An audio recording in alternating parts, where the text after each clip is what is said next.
sebenarnya satu penyakit yang serius.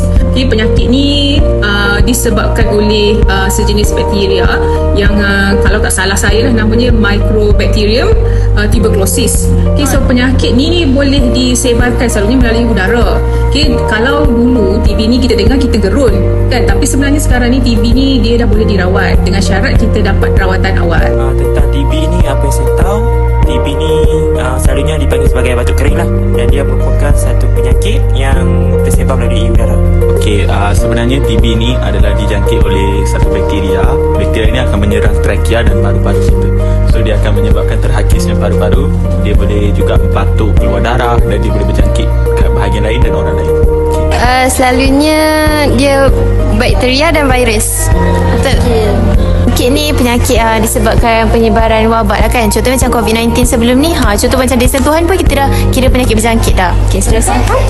Selain tu, bila kita tahu sekarang TB pun dah makin menular dalam kalangan kita. Jadi contoh yang saya dapat hari tu daripada kawan saya sendiri, dia kata TB ni ada 2 jenis. Jadi untuk TB ni ada yang negatif dan juga positif. Untuk negatif, mereka ni memang sakit tapi mereka tak akan bawa penyakit tu dekat orang lain. Maksudnya kena dekat dia sendiri je lah.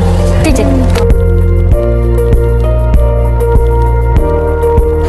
Setahu saya TB ni disebabkan oleh bakteria Mycobacterium tuberculosis yang akan menyerang paru-paru. Jadi bila penyakit itu menyerang paru-paru, of course yang pertama akan mengakibatkan seseorang tu cepat berpeluh lah, cepat penat, cepat berpeluh.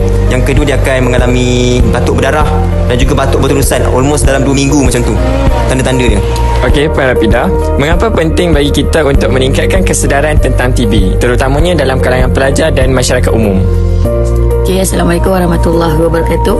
Okey, bagi saya sebagai sudut pandang seorang kaunselor lah, pentingnya student ataupun siswa guru ni tahu tentang penyakit TB adalah untuk memberi kesedaran kepada mereka tentang apa sebenarnya penyakit TB.